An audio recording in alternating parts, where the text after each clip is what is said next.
Мұхтар Әуезов Қараш-Қараш оқиғасы жалғасы.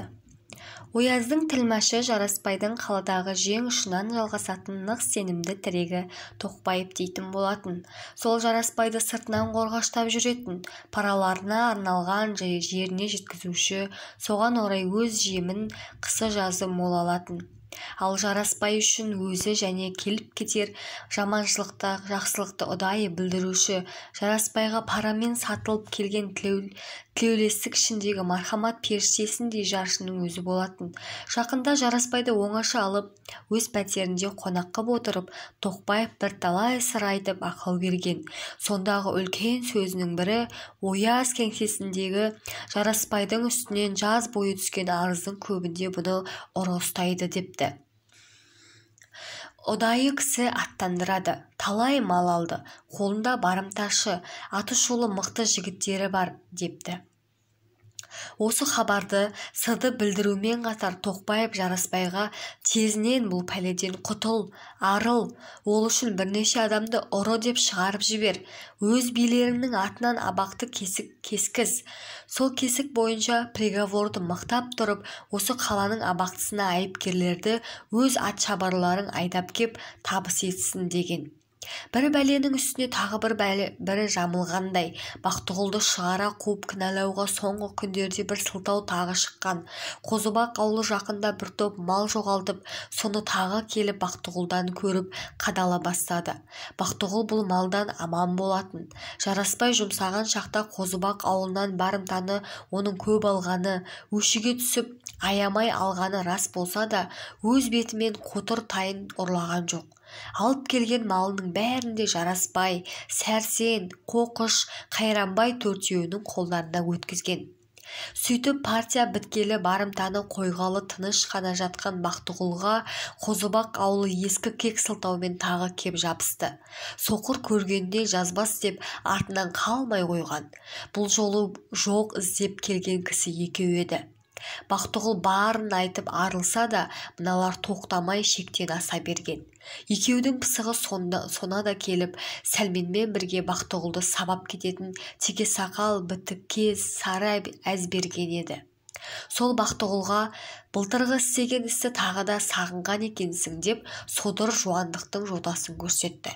Өзінің айыбы жоқ және ескі кегі ұмытылмаған Бақтығұл мына сөзге шыдамады. Ашу қысы булыққандан әзбергенді боқтап жіберіп, қынынан сапыдай ұзын қара пышағын суырып алған. Жарып тастайын сен итаршы төбетті деп тап берген. Әзберген қырсық мінезді, қыршаңқы тілді болғанмен қуыс кеуде қорқақтың бірі болатын. Бақтығұл сырын біліп, доң айбат жасап еді, сонымен ем болды. Екі жоқшының боқтап-боқтап ауылынан айдап салды. Болысқа жетіп жүрген арыз шағымның ішінен бұ да қосылған. Енді Жарасбайдың өзі ғана емес, болыс аулы тегіс сыртқа теуіп қырын қарап қалыпты. Сондай бір шақта қатша үйіндегі қатқан-құтқанын асып Жарасбайдікіне сыбаға әкелді. Әкелгенмен бәйбіше күрең қабақпен сұлықсыз қарады. Қатша бұлардың жат сияқтанып қалған сезіп отыр. Аяғында кетерінде Сейітті былтырғыша осы ауылға тағы да әкеліп оқуға бермеген айтып еді. Баласының барамын деп үйдің мазасын кетіріп жүргенін сездіргенде болыс пен бәйбіше бірдей жауап бермей сөзін ескерусіз тастады. Қатша жеңеше деп сөйлесе де, бәйбіше өз қасындағы күтуші қатындары, малшы қосшыларымен Қатшаны көбінесе күлкі қылып мазақтай берді. Айласы құрыған Қатша дал болып үйіне қайтты. Осы сияқты әр жайдан әртүрлі шаң берген суық хабар, бегде белгінің бәрі де Бақтығұл басына қарай үйіріліп айналып келе жатқан дауыл бұлтындай бір жаманшылық салқыны еді. Сонда бәрінің түп қазықтай жуан тамыры, арғы себебі Жарасбай болыстың ішінде енді бүгіліп жатқан бір ғана қатал қиянат, арам есепке саятын. Осындай іште іркеліп бітеу жарамен кеше бір заманда Бақтығұл сеніп келген Жарасбай жүрді. Өз күйі не болары белгісіз дүмбілез дағдарысқа Бақтығұл түсті. Сонымен 10 шақты күн өткенде Шалқар болысының сезі де ашылып қалды. Бақтығұл алғашқы күндерден бастап-ақ суық хабарлар жетіп жатты. Съез басында болыстың өзі де бар дейді. Билер кісісіне қарай өлгенше қатал, кесік үлкен. Шалқардың атқа мінген билері мен жуандары болып, болысты ортасына ала отырып, ұрыны аямасқа әруақ құдай десіп андасыпты. Кеңесіп отырып 20 кісіні ұры деп қаттап алыпты дегенде сыбыр бар. Олардың арасында кім бар кім жоғын бегде жұрт білмейді. Бірақ осыларға түбінде абақтар кесілер деген дақпыртта естілді. Тағдыр 1-2 күн өткенде күн кесілген біреудің аты да білінді. Кейде жазда Бақтығұлға ере жүрген жәдігерге кесіліпті дейді. Ол жаз бойы болыстың қабағына қарай бет алған сойыл соғарды болатын. Бақтығұл бұл жайды ұққанда ішінен жат сұмдықты сезінді де сескініп қалды. Мына албасты тегі қабаққа қарай басатын албасты екен деді. Дүние көз алдында асты үстіне келіп төңкеріліп қобылып түскендей болды. Енді өзінің кезегі келе жатыр ма қалай? Съез басталғаннан бері 3 күн өткенде Бақтығұл ұйқы күлкіден тамақтан да айырыла берді. Сұр беркен көзіне таман киіп алып, көп күрсініп, өңі де сұп-сұр болып үндемей жата берді. Қашан шақыру келеді деп, ажал сағатын күткендей жүрегі күпті болып, алағол арамза билердің әмірін көрін күтті. Бұл хал сонша ұзаққа созылған жоқ. Съез ашылғанға 4-ші күн дегенде түс кезінде шабаршы келді де Бақтығұлды билер шақыртады деп ертіп әкетті. Қызылды жасылды қылып сәнмен жиылған жақсы үйлерде қалың көрпе, құс жастықтарға көмілген жуан билер күндіз-түні семізді кертіп жеп, кекірігі азғанша майға бөгіп жатқан. Бұлар малына індет келген ауылдың иттері сияқты, жоны шығып, құйрығын сыртқа салып, көзі қызарып құтырғандай қанталап қауіп түсетін сияқты түр көрсетеді. Тегіс семізбен бітім жасаған, арыққа рақым да бітім де жоқ. Бақтығұл әлі құрығандай ақырын ғана сәлем берді де сүйретіле келіп босаға жақтан орын алды. Жылы шыраймен қарайтын, аман-жаманды сұрайтын бір кісі жоқ.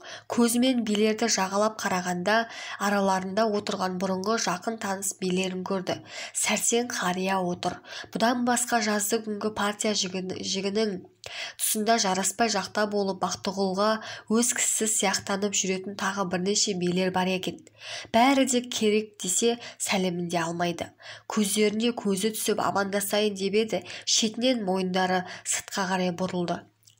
Аманын естімейді. Әдейі байқамаған кісі сияқтанады.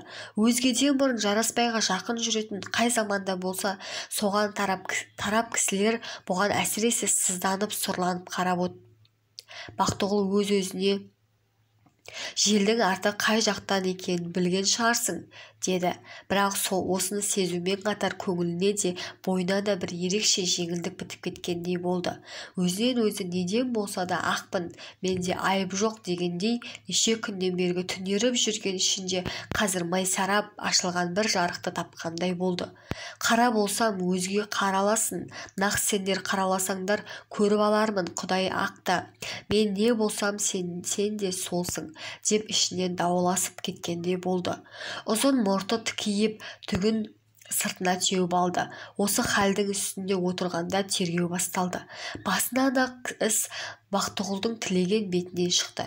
Мал сұраушы Сәт пен Ораздың кісісі екен. Билер үйінде жақсылардың тап ортасында отырған семіз сары кісі Бақтығұлдан мал қуушы даугер болып шықты. Әңгіме алғашқы барымтадан кейін бір рет Бақтығұл аз кісімен барып алып қайтқан 5 жылқының жайы екен. Әуелі даугер сөйледі. Билер қырланып, қақырынып, түстерін суытып алып, айыпкерді оңды-солды қаға бастады. Бірақ бұлар қаншалық қоразданып, қанатын қомдап келгенмен Бақтығұл сасқан жоқ еді. Жалтарған да жоқ. 2-3 айналған соң жасырмаймын, алдым, деді. Жұрт басында үндемей қалды.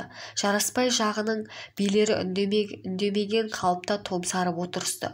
Сол кезде ертеде көп ақылмен, нұсқаумен дайындалған болу керек. Қарсы беттің аласа бойлы тік мұрт қызыл бие сөзді алып, неге алдың, деді. Бақтығұл мұртының астынан жымиды да нағыз пішінмен, партия болған соң алдым, деді.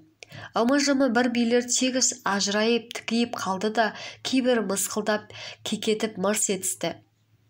Бұл сорлы партияның қолжаулық болмайтын жері болсайшы, сен екеш саған да келіп бір рет-ақ ат сауырын беруге жарады-ау деп Қызыл би кекетіп жымиғанда, өзгелері де соның бетін қостап, монтаны пішіндеп жымың-жымың етті.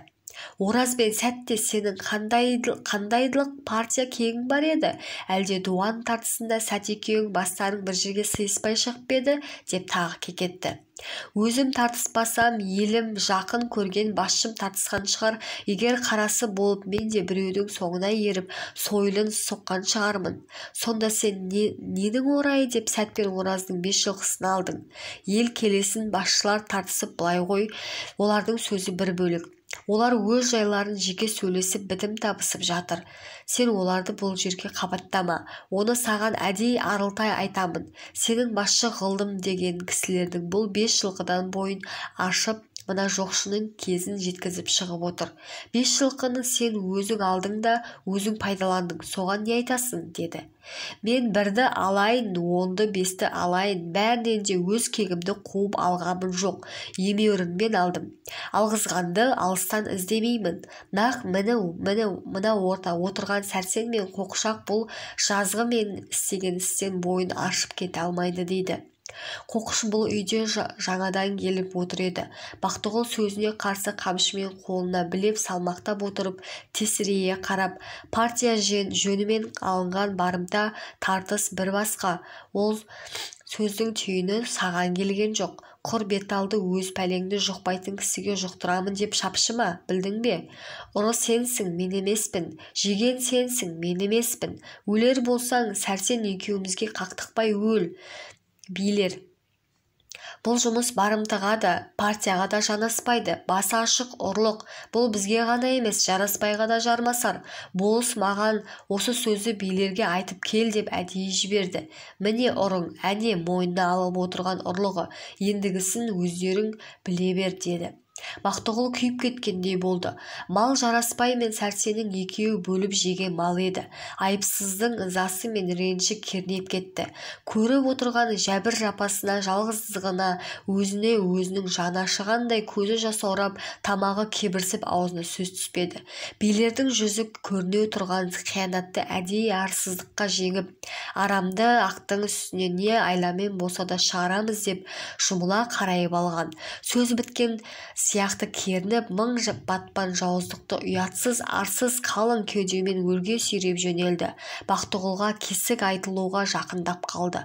Бақтығұл жаңа халінен бой жиып, оңала алған жоқ. Дауды қойды да ендігі соңғы айтқан сөзі. Егер осы қоқыш сөзін жараспайдың айтқаны шын болса, арманым жоқ, өртеп жіберіңдер.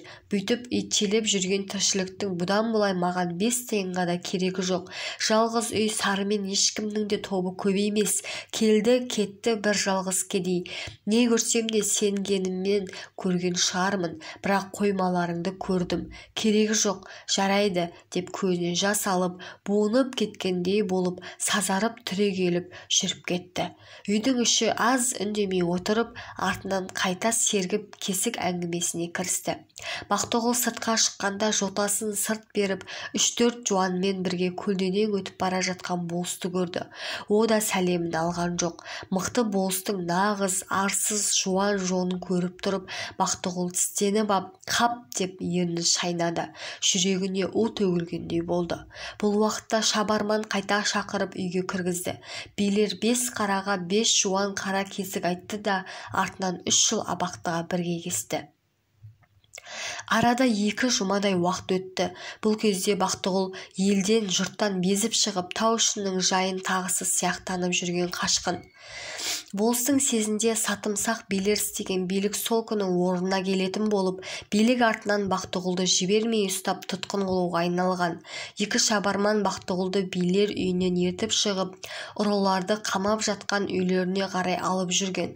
Бірақ абақтыға салып тұтқын қылып ұстау қырдың әдетінде жоқ жазада, оны істеймін деген болыс билер де көңілдегідей қылып орнына келтіре алмайтын. Ұрыны сенімсіз көріп қашып кетеді деп аяғына кісен салушы еді. Сол кісен шабарманның қолында жоқ болды. Және барлық түстеріне, жөніне қарағанда 2 жігіт Бақтығұлдың кісі ғұрлым көрмейтін әлсіз жендекілеу жігіттер еді. Өздерінде асынған қару да жоқ еді. Алдында билік үстінде не дерді білмей есінен таңылған Бақтығұл тысқа шығып енді мына жігіттердің аяғына кісен саламыз деп қамданып жүргенде ғана өз жайының шынымен бұзылып жат түрге ауысып бара жатқанын ұқты. Қазір сол жерде-ақ зорлыққа көнбей қашуды ниет қылды. Осы ниетті жаңа ойланып бекініп болған орайда шабармандар осылай тұр деп болысқа тігілген үйге таман кісен іздеп жөнелісті. Сол уақытта Бақтығұл саспастан аяңдап барып билер үйінің жанында тұрған атына мініп алды да үй-үйдің тасасымен желіп жүріп кетті. Артынан бір шабарман шығып аху деп жұртқа жар салып, қайда кетті деп бос қарбаласып жүгіріп жүрген кезде Бақтығұл ауылдың жанындағы кезеңді асып, жортып отырып жартасты езекке түсіп, содан тас-тастың арасына батып тауға кіріп адастырып кетті. Осы сағаттан бастап Бақтығұл қашқын болды. Бұрын ілініп көрмесем де тілеген жаманатына еріксіз келіп басы соғылды. Қазірде аз күн өтсе де Бақтығұл қашқындықтың сұрықсыз жаман жат пішінінің әбден көріп басынан бір талай кешіріп алды. Сез басынан қашып шыққан соң болыс сол күні тыным тапқызбай іздеткен екен. Кешке шейін маңайы аралатқанмен таба алмапты. Бұл уақытта Бақтығұл жолға бөгелместен тура тартып келіп, қатынына қысқаша жайды айтып киім-кешегін алып астындағы жиренді тастап, жүйрік құланы мініп, шиті мылтықты барлық оқ-сайманы мен мойнына асып алып, кешке шейін ел көзіне көрінбес үшін белгілі қора тосқа бекініп отырған. Мұнда бір жағынан қарауыл қарай отырып, екінші бітірген жұмысы үйіне қатынына тары талқан түйгізіп жатыр еді. Және өзі қора тасқа бір тоқтысын алып келіп, соны сойып жарты етін қатын баласына тастап, жартысын өзіне азыққа арнап, бұзып, тұздап қарынға салып еді. Кешке ымырт жабыла қатыны талқанды алып келген соң, бұдан бұлай қанша уақытқа кететінін айтпастан, Құдайға тапсырдым деп қош айтысып, құла атқа қосып бір семіз күрең атты қосарына алып, тауға қарай тартып берген. Қатша бөтен ешнәрсе айтпастан келіп аяғы бұған жетті ме? Құдай төбеңнен ұрғыр жараспай, осы қылғаның өз басыңа келсін деп байы көз ұшынан жоғалғанша артынан қараңғыға қарап тұрды да ет салған қапты арқалап үйге қайтты. Сол күні түнде болыстың қуғыншылары келді, таба алмады. Қатшадан ешбір деректе ала алған жоқ. Ол таңертең кеткен дегеннен басқа түк хабар берген жоқ. Не болғанын аңқаусып өздерінен сұрады. Болыс Бақтығұлды қырына алып жазаламаққа байланған соң не де болса оның елде еркіншілікте жүрмей барарына тезінен бармағын тілеп еді. Сондықтан алғашқы күннен бастап осы соңғы уақытқа шейін тыным таппай талай жерден талай түрткі салып қуғызып келді. Қуғыншыға жердің жөнін білетін тас-тасты көп аралаған аңшыны немесе ұрыны қосып беріп те жіберетін. Бір-екі кісі емес 5-10 кісі Бақтығұл қашқаннан бері қарай үнемі ат үстінде болып, тыным алмай тау-тасты сүзіп жүр. Бірақ бұл күнге шейін Бақтығұл қолдарына түспей келді. Алғашқы қалай шыққан күннен бастап Бақтығұлдың ойы ылғи абақты жайында болатын. Өмір бойы жаны шошып қорқатын, содан сақта деп тілейтін жалғыз қорқынышты дұспаны еді. Желмая мініп құла мергенді қуған ертегінің жалмауыз кемпіріндей қадалып, түйіліп, мұның соңына түсті. Күндіз-түні бір күтіп, бір қауіп, жүректе оқтай қадалып, қабағын ашқызбай, ас батырмай, ұйқы ұқтамай, иығына басып салбырап бара жатты. Кейде арт жағы қаптап келе жатқан өрт сияқтанып, яки дүниені жалмап, жабырып төнген тасқын сел сияқты көрінетін. Түсіне оянуына түс араласып, әрқашан арт жағынан аузын ашып, жұтқалы ұмтылған ажалды сезіп тұрғандай күйлер көбейді. Сол қорқынышты ажал абақтының шойын есігі, қараңғы тас қабырғасы сияқтанатын. Ерте күннен жайын мінездік жабайылықпен қорқатын әдет бұл күнде ұйықтап жатқанда да селк еткізіп шошытып оятатын. Тіршілікті темір тұзақтың ішіне салып, тірі шығармын деп ойлаған жанның көрген күні бар болсын. Одан өлім артық, бәрібір бұлда өлім. Ләнет болсын бұл күйге, бұл күнге деп ертеден қаракешке осы сияқты бір қараңғы суық түсті қараңғы үңгірге оймен телміріп қадалып алып, соның албастысынан бойын босатып ала алмай қойды. Қуғын жиілеген соң жаңағыдай жат түсті абақтымен қатар тұрған Әзірейіл жараспай болды. Оның да жуан жотасы суық түсі әлгі ажалды мұның артына көздеп салып, тыным таппай қуғызып отырған мың да бір дұшпаны болды. Осындай күшті жуан жаулардың бір күні болмаса бір күні уысына еріксіз түсетінін ойлағанда Бақтығұл іш құса болып алағысып кететін. Бірақ ес жиған уақытында бойын билеп өз-өзіне қайрат бергенде: не қылса да ұстатпаймын, қолыңа тірі түспеймін, қашамын, қашып жүріп өлемін, егер тіпті болмай бара жатсаң, жараспай көрермін деген байлауға келген. Болыс 15 күннен бері тыныштық алған жоқ. Әлі де Бақтығұлдың соңына шам алып түскендей болып келеді. Соңғы кездегі қуғын әлденеше жақты болуға айналды. Bir жағынан 10 шақты кісіні қолдарына мылтық қару-жарақты сығайлап, күндіз-түні тау-тастың барлығын кезгізуден басқа тау ішінде отырған елді де мұның соңына салмақшы болды. Бірталай елді салып та қойды. Кімде-кім Бақтығұлды көрсе, я ұстап берсін, яки хабар қылсын. Ол ұсталмаса тыныштық болмайды. Қаладан отряд шығады. Лауымен, сойысымен сол елдің өзінің мазасын кетіреді. Оның үстіне ұрыны, қашқынды сүйедің деп жазаға ұшыратады деп, үстінен құс, астынан ит жүгіртіп, момын елді не қылса да Бақтығұлға жаулатын болды. Осы сияқты қорқытқан қоқан-лоқыдан басқа жаңағы елдің арасында көкілжеттер, тілалар деген ауқатты әлгі қария пысықсынған атқамінер болса, солар арқылы сәлеммен де асылып салмақ салып жатты. Сонымен аз күнде Бақтығұлға қалың таудың іші де соншалық мықты, сенімді пана болмайтын сияқтанды. Енді де не де болса көпке сенбей, көп жерге қонақтамай барды берсе де бір ғана жасырын орынды тауып алып, соны мекен етуге тура келді. Екінші, жау көп, аямайды, қуғыншылардың қарусысы да жоқ. Бұл болса әрі жалғыз бас, оның үстіне сүмбемен оқтайтын жалғыз ауыз қара шиеттіден басқа сенімді қаруы да жоқ. Өзгеден бұрын бір зор қиыншылық осы: қашқын болған соң ат сайман көңілдегідей болмайды. Әйтпесе қашып қорлыққа түсудің де керек емес. Соны алғашқы шыққан күннен көп ойлап, мақтап ескерген Бақтығұл бүгін ғана мұратына жетіп, қолына сенімді қару түсіріп алды. Қазір мұның қойнында жаңа алтатар, мойнында жақсы сенімді бірдеңке бар. Бұлар көп зарықтырды, бірақ шығынсыз түсті. Өйткені 2-3 жыл бұрын жорыққа аттанып жүрген кезінде Бүргеннің бір кәрі орысымен достасып еді. Ол бүгінгі Бақтығұл сияқты 2 жыл бұрын қашқын болатын. Басынан көп бейнет кешіріп жүріп, аяғында 1 жылдай абақтыға жатып шыққан. Соның қашқын болып жүрген уақытында талай рет астына ат, үйіне сойыс сияқты қажетті Бақтығұл сұратпай-ақ атқарып, ерекше достық істеген. Кәрі бейнеткер кезі келгенде өтермін деп серт еткен. Жақында соған Бақтығұл барған соң 2 сөзге келмей тығулы жатқан қаруларын көп оғымен шығарып берген. Кеше соны алып талғар басында тау ішінде бір ауылға түнде келіп қонып, бүгін өзенді өрлеп өзінің сенімді көретін бір жалғыз үйді кедейіне таман келе жатыр еді. Түнде қонып шыққан ауылы бұған сенімді көрінбеді. Келген жерден көрсеткен қабағы болсын, түндегі үй ішінің жыбыр сөздері болсын, бәрі де бұдан жасырған бір сырдың барлығын сездірген. Соны байқаған соң бір ұйықтап оянып, таң ата ауыл тұрмай атын ерттеп мініп алып, ешкімді оятпай жүріп кеткен. Бұрын бұл ауыл Бақтығұлға жанашығандай жылы жүзбен қарсы алатын болса, енді артынан жылан жүріп кеткендей суынып, сызданып, ішіне жаттық жиып алыпты. Бір бұл ауыл емес, осы өңірдің талай аулақ солай болуға айналған. Бақтығұлдың ішіндегі уды молайтуға бұда бір себеп. Жер дүниеден пана тапқызбай, әлемге жаманатты ғып көрсетіп, қайда барса да жексұрын болсын деп тор жайып отырған жараспай. Қалың биік таулардың арасында ит тұмсығы батпайтын қалың жыныс қарағайды аралап келіп, Қызылтастың тұмсығына ілінді.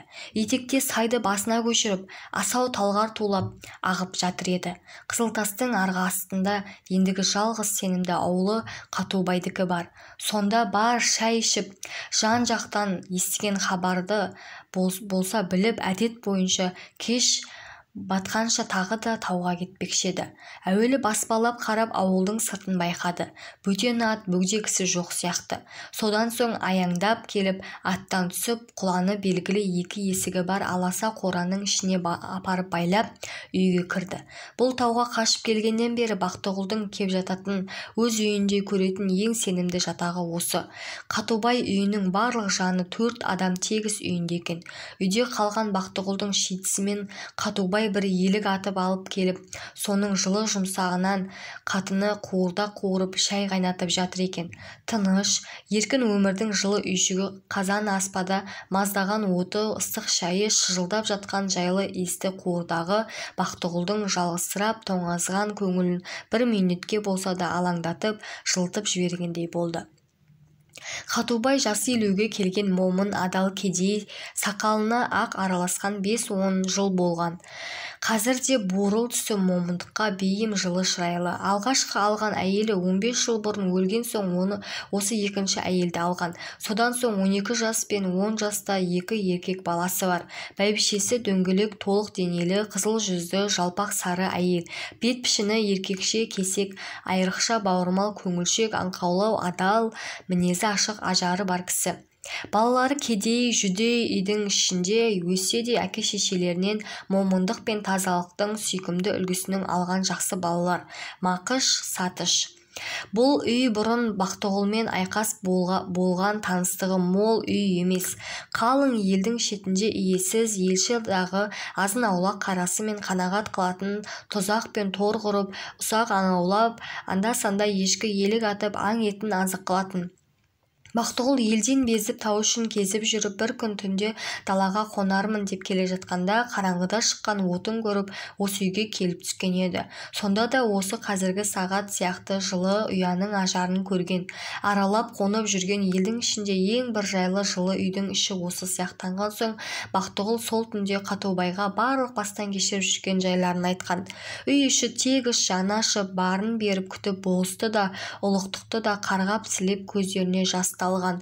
Осы елдің әйтеуір санында бармыз дегені болмаса, бұлар болсын да, байын да, жақсы жаманын да білмейтін, білейік деп талпынып ізденбейтін де. Жаз егіні қыс малымен, аңымен болып өзгенің желігі, қыдырысы, біреуді жағалап сөз қуғанын әрдайым аулақ болатын, ондайды сүймейтін. Иесіз таудың ішіндегі жалғыз үйлі кедей сол түрдегі момын сұр жалғыздықтың тіршілігіне қанағат қылып, ошақ басының жылылығында, сол ошақ ауданындағы кішкене сүйкімді ауданда өмір сүріп оған қанағат етіп күнелтеуші еді. Бақтығұлды үйіне сақтап пана болуды қауіп көрмеген. Басына күн туған азамат екенсің, жалғыздың жары Құдай деген ғой, бірде болмаса бірде бір кемпір шал бар еді-ау деп есіңе аларсың. Осы үйді өз үйіңдей көр де жата бер. Жауыңнан құлақтас болып тұрармыз, мына балаларымды інідей көр деп Қатубай көп-көп жұбату достық сөздерін айтқан. Осы түннен бастап Бақтығұлдың ең сенімді досы осы үй болды да, Бақтығұлға да үй іші өздерінің бір азаматы, туысқаны сияқты қарасты. 2-3 күн бұрын бүргендегі кәрі досына кеткенше көбінесе Бақтығұлды осында болатын, бірақ күндіз отырмайды, ерте кетіп түнде кеш келеді. Сондықтан бұл ауылды мекен қылып жүргенін әзір ешкім білген жоқ еді. Бақтығұл күнде бір үлкен аң атып әкелетін, үй іші соны азық қылады. Соңғы Бақтығұл кеткен күннен бері төмендегі көршілес ауылдардан Қатубай көп сөз естіген. Пәлен деген бір қашқын бар дейді. Бұл соны ауылдарына жолатпасын, келсе хабар қылсын, болмаса ұстап берсін депті. Осы маңдағы елге де хабар айтыпты деген сөзді естіді, бірақ үндеген жоқ, елеген де жоқ еді. Кешегі күні Бақтығұлды іздеген қуғыншылар төменгі ауылдарда топтанып жүргенін көрді. Бұл маңайға олар бұрын бүйтіп ұзақ келген жоқ еді. Тек бір сыбысты естіп, біреудің хабарымен келсе керек. Бақтығұл келіп қуырдақ пен шай ішіп отырғанда Қатубай мен бәйбішесі соны айтты да, қарағым, сақ бол, кездесіп қалар десті. Бақтығұл бұл жайды естіген соң түндегі ауылдың өзіне көрсеткен шырайын еске алып, қуғыншыны солар көзеп жібере ме деп қауіп ойлады да, шайды тез ішіп атқа мінді. Әрқашан ауылдан шыққанда елсізге бет алып, жоғары қарай өзенді жағалап тауға тартып кететін. Сол әдетпен төмендегі бір тіктеу беткі қиялап отырып талғар суының жағасына келді. Алыстан мен мұндалап азынап сатыр-сұтырымен сайды жаңғырықтатып ағатын талғар қасына келгенде барлық асау суық түсімен жанды шошытатын еді.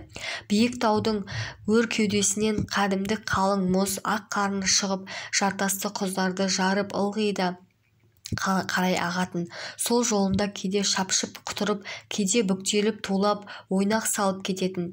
Жайын суақ қайрат иесі көк долы судан Бақтығұл көзін ала алмай жартасты жағалап келе жатты. Жазды күні бұл су бұдан да күшті, бұдан да мол болып аққұла болып ағады. Қазір де күз болған соң шарасы кеміңкіреген сияқты. Бірақ сонда да өткел бермейді. Әлі де жыны жетеді. Түбіндегі кесек-кесек жұмыр тастары осы күнгі ағынның өзі-ақ сатыр-сұтыр айдап бірінен бірі қажастырып соғыстырып жатыр. Қазіргі Бақтығұлдың келе жатқан жері талғардың сайда құлап тар шатқа тығылып тік еңісте суық дыбыспен құлап ағатын жері. Қазанда қатты қайнаған судай өне бойымен түгел бұрқылдап қайнап жатқан сияқты. Ұзақ бойы түгелімен бүрк-сарқ етіп тасиды. Талас салып жарысып екпіндей жөнелген жік-жік ағын бұйра толқындар жүз жыланның сумаң қағып жарысқанындай. Өрттен, қуғыннан қашып дүркіреп жосыған көп жайынның жөңкөліндей. Аяғы тік біткен мұрыншақ тас. Шың тастың ішінде биік құздың арасында иіріліп аққан су бір мүйістен екіншіге қарай шыққанша тау қойнынан шыққан құсықтай ақтарыла жөнеліп, екінші мұрыншақтың бұрылғанда жер тесігіне сүңгіп құйылып жатқандай болады. Қалың биік алып жартас бір ұртына бір өзенді сіңіріп жатып, жер астына әкеліп жатқандай. Мұрыншақтан аса беріп, асау су жоғалып жатыр. Бақтығұл талғарды қысып тулатқан шатқан озып жоғары жайдақ жерге таман шықты. Бірақ мұнда да тентек су өткел беретін түрді көрсетпейді. Ішіндегі қазандай кесек тастарға екпіндеп кеп соғып, ытқып аққан толқынды ағын әлі де басты айналдырады. Талғардан көпірсіз жерден ешкім өтпейтін болса да, Бақтығұлға тегінде арғы бетке тығыл таяңдау уақытта өтіп жүретін бір оңайлау жерді біліп қою керек. Өзенді сонымен жағалап көріп еді, бірақ жақында ондай жер кездесетін сияқты емес. Осымен алданып өзенге ғана көз салып келе жатқанда құла ат алдыңғы жаққа қарай елең ете түсті. Бақтығұл жалт қараса, жарты шақырымдай жердегі бір мұрыншаққа бір-екі ат шығып қалған сияқты. Жай кісі емес, қолдарында ағашы бар, аттары жарау. Жолда тоғай мен тастық төбелер бар еді. Бақтығұл тез ғана бұғып төменірек түсті. Сәл кезде арт жағындағы төмендегі бір мұрыншақтан қарауылдап тұрған 4-5 кісіні тағы көрді. Олар мұны көре сала айғайлап жіберіп шауып келе жатты. Алды-артын қамап алған сияқты. Болар жері осы деп мөлшерлегендей алдынан тосқауыл қойып артынан қуғын жасамақ екен. Өзен мұндай жерде қауіпті тор сияқты үлкен кесел шығаратын болды. Тығырыққа қамалып қаша алмай қалатын болды. Жалғыз жалтаратын беті өзеннен бүйірек жаққа қашу болар еді. Бірақ оны қуғыншы қазір келіп кесіп алатын. Жаулық пен қатер құшағына қаусырмалап қысып келе жатқандай көрінді. Көп ойлануға уақыт қалған жоқ. Жалғыз үміті не талғар еткел беріп құтқарады, не өзі жұтып құтқарады. Әйтеуір дұшпанға жоқ.